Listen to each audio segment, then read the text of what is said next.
Hi, it's Chase again, author of The Descendant, and this time I'm here after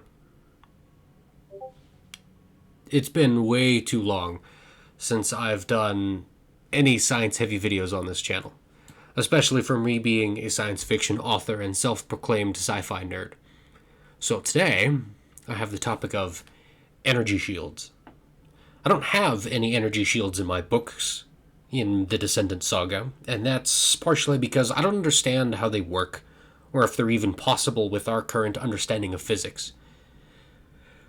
So today's adventure will be about energy shields, and wherever that rabbit hole takes us. I have a few articles pulled up, and I'll link them in the video description, down below if you want to check my references or look a little harder than what I explained, or do your own research and maybe come up with some brilliant ideas. Prove me wrong. Make some posts in the comments. To go along with this, I have some recorded footage from Mass Effect in the background. The Mass Effect franchise does include energy shields, and is one of my favorite sci-fi game franchises. And they will be mentioned in greater detail later in this discussion. I've played the game lots back in my console days, and I'm glad to be back at it again with the Legendary Edition, recently released and available now for my PC. During the video, you'll probably notice my FemShep's energy shields taking a few hits to illustrate the point for me. Because, I'm a filthy casual and I can shut up. Before I get into the technical, future, science-y technology stuff, let me start with the closest modern equivalent of energy shields that we currently have. This system, or types of systems, is generally referred to as active protection, or hard kill, and come in one of two flavors. As far as I know, it's only employed on tanks and other armored vehicles that, the fancy modern main battle tanks, some of the new generations of the US M1 Abrams or the Russian T-14, for example. They're probably tanks fitted with systems now as they're released a handful of years ago. There's probably a whole lot more than those couple. It's just what I'm mentioning offhand.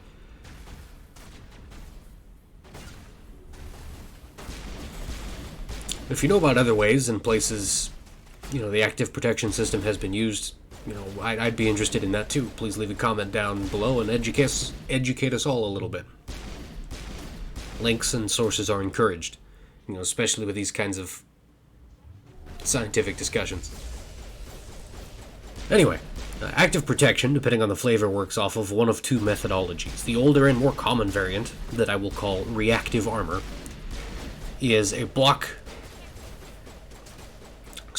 bolt-on hollow brick that goes on the outside of the tank or armored vehicle, and usually has a flat metal plate and an explosive charge inside of this hollow shell. Sometimes an electrical current is run through the shell, sometimes the inside is a vacuum. Either way, when the outer shell is penetrated by an incoming object, for example an anti-tank rocket, the small explosive charge inside the block detonates and propels the flat plate out, away from the vehicle. This plate then strikes the incoming projectile and either deflects, causes premature detonation, or at the very least slows it down, causing the incoming threat to be weakened if not neutralized entirely. The second, newer, advanced version I will refer to as active protection. Overheated my gun here, I gotta switch to the shotgun. Oh, and I missed. It's jumpy buggers. Anyway.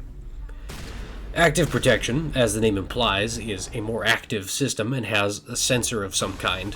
If it's optical, infrared, or radar, or some combination of those, is of little consequence for the sake of this discussion. Just know that there is a sensor that detects and measures incoming objects, and if they are significant enough in mass and speed to cause damage to the vehicle equipped with this active protection system, it will automatically deploy countermeasures. Countermeasures in the form of explosive or rocket-propelled metal rods, usually somewhere between a foot and a meter in length, and somewhere between a centimeter and an inch in diameter. A cluster of these rods are fired at once, like a giant shotgun blast, and intercept and destroy the incoming projectile before it strikes the at-risk vehicle. Most vehicles that are so equipped usually only have enough canisters of these rods to defeat 2 to 4 incoming projectiles, but the systems are fast and effective enough not just to defeat and destroy incoming rockets and missiles, but even smaller, faster projectiles like cannon or artillery shells. These two systems, when combined, can make an armored vehicle near invulnerable. The two systems both have pros and cons. The active I'm talking too fast. The active protection system is typically limited to the number of projectiles it can defeat, but it can defeat them more thoroughly and from any direction at any angle, and more than one from the same direction and angle. Oh look, more aliens. Or robots. These are robots. They're alien robots.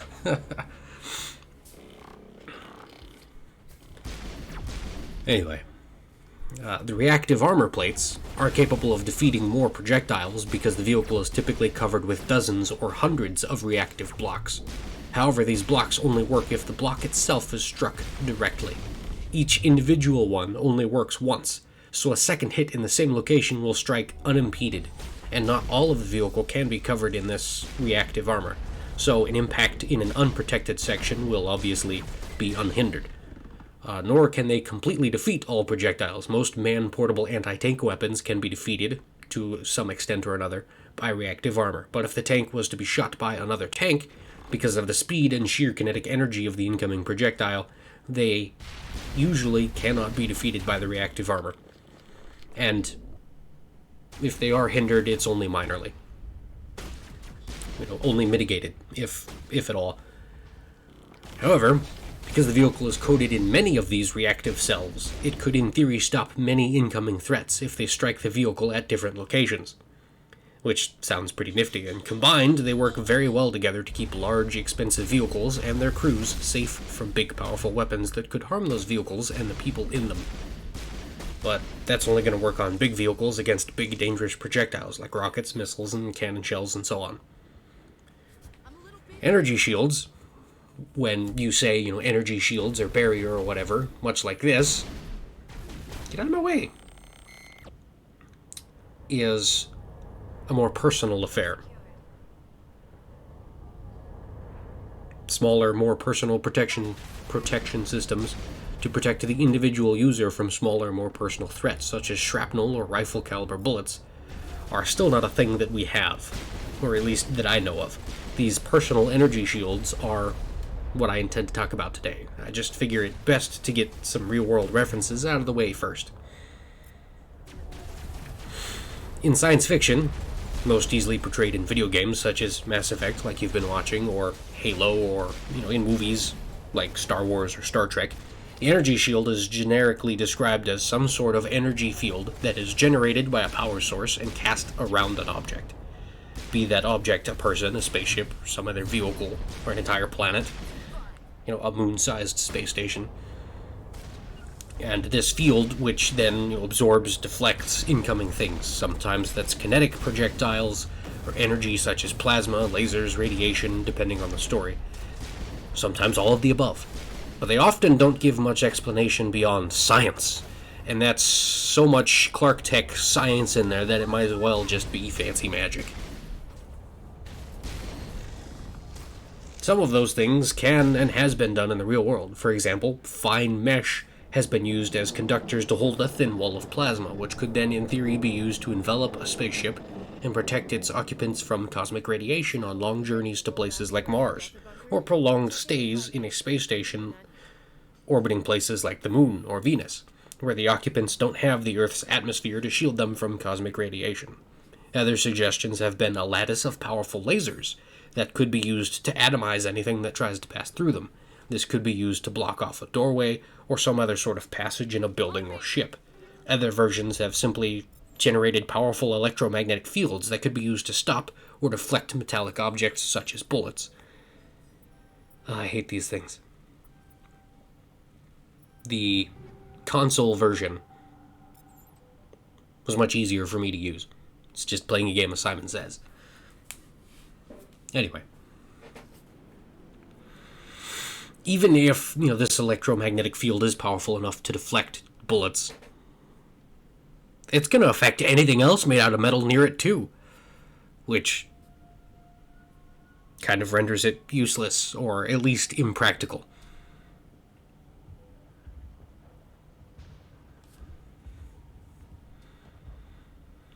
The problem with those, ideas that I just mentioned, is that they aren't flexible compound shapes. They can't wrap around a person or bend and move as a person does. And let's not talk about the power supply. For erecting and maintaining such electromagnetic plasma or laser arrays, it would consume lots of energy. Here, I'll let them finish talking.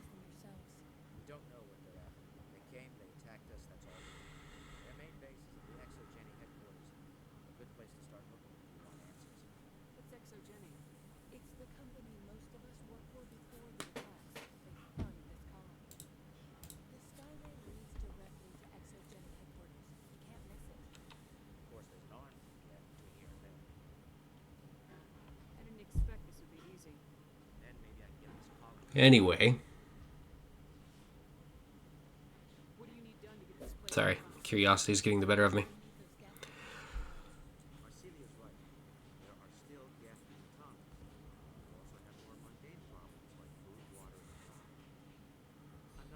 They did a really good job with remastering this game.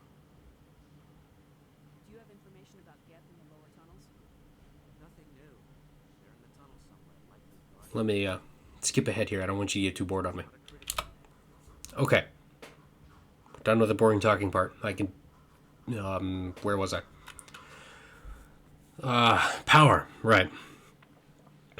Maintaining those kinds of shields, being, an array of lasers or a powerful electromagnetic field or a wall of plasma, would take a lot of power. And not everyone has a nuclear reactor dedicated to a couple hundred powerful lasers to block off the bedroom doorway, much less that kind of power on a portable level that can be conveniently stuffed inside of a suit of armor and worn by a person. Hate these bouncy guys. Bam. In some of the novels set in the Halo universe, they mention another problem where the wearer of the energy shield must tune or adjust the energy shields in certain areas of their body, otherwise the shields on the bottom of their feet, for example, would repel the ground they were working on, and they would just fall over continually, and running would be impossible. Or how would they...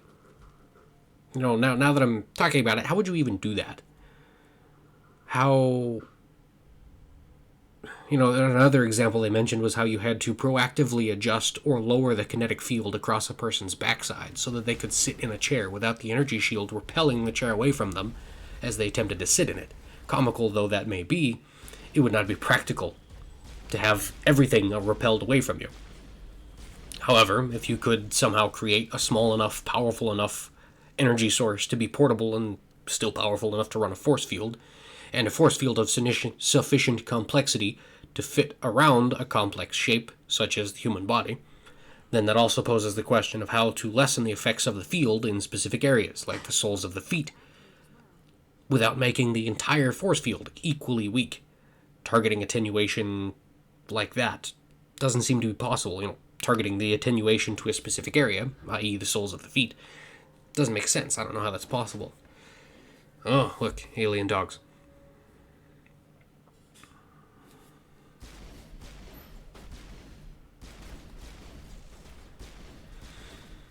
I've never heard of a good explanation on how or why that kind of attenuation could be done. Even, just powered without the franchise inventing something that didn't exist yet, such as quantum or dark energy or element zero, like in the Mass Effect series here. Though element zero, being a fictional substance, is still one of the better explanations I've ever heard. In brief, element zero affects the relative mass of objects inside the electromagnetic field that element zero generates when electricity is run through it, and depending on the polarity of the current, can be used either to increase or decrease the mass of the objects, or the affected objects. So a small amount of element zero can, and being sufficiently powered, can generate a field around a person that reduces the relative mass of incoming kinetic projectiles that pass through the field, so much so that they render the mass harmless by the time it strikes the person inside the field. Still, that doesn't explain how you manipulate the field into a shape that can be occupied by a person. But this fictional element zero seems to be a step in the right direction for, explaining this energy shield phenomenon. Okay, go take cover over there. You gotta have room for everybody.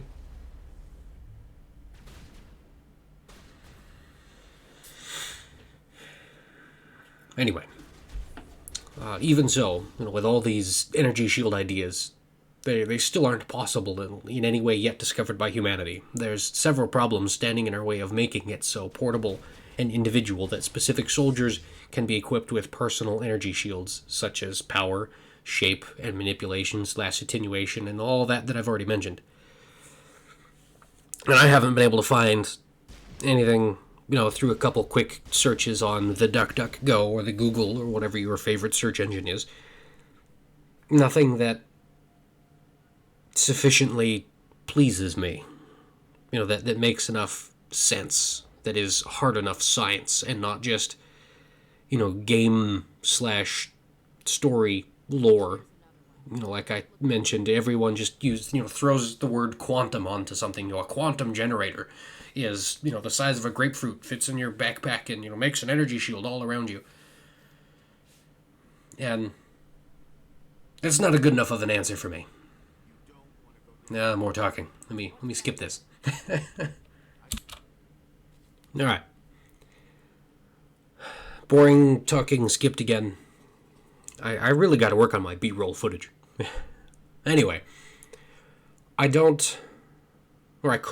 haven't found anything for, personal-sized energy shields that was sufficiently, hard enough science, to be a reasonable explanation in my mind. If you have any brilliant ideas on how, these personal energy shields could be done, even if they're only theoretical, I'd like to hear your ideas, and maybe I can make feasible energy shields exist somewhere in the Descendant, or we can write a paper with your ideas and send it off to the world's science nerds and get credited for the next big step in technology. Who knows? Anyway, thanks for listening to me talk about both real-world and fictional energy shields, since my initial study proved semi-fruitless. I've been pleasantly surprised by lots of technological development that I have discovered, or, that other people have discovered, and I have learned of their discoveries in my search for technologies and science and physics while writing these books.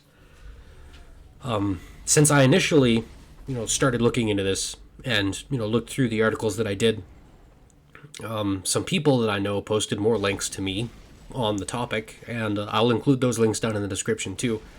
However, they go along with what I was already talking about, creating, they all do create, something that is, by definition, an energy shield, but they're all large area effect fields, protecting ships or planets or space stations, and nothing so small and complex as to protect the individual person.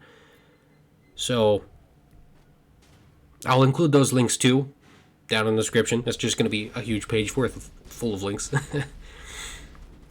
If you got any brilliant information, I would love to see it. So please feel free to leave a comment down in the description, or you can't edit the description, but leave a comment down below if you have something that isn't already covered by the various links in the description. And I look forward to any and all ideas.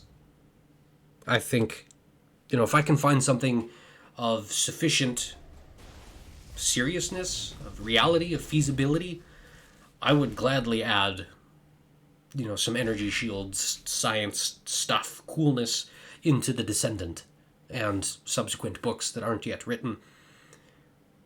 But I want to keep my science fiction as reasonable and hard as possible, is the term that we use. Hard science fiction, without breaking the laws of physics. Anyway, I've rambled on long enough. If you're still here, that's great. And I appreciate it. Please leave a like and a comment. And I'll see you guys in the next one. If you have any ideas what I should talk about next, I'm all ears. I mean, I have my own ideas, but more ideas never hurt. Information is power. Knowledge is golden. See you later, nerds.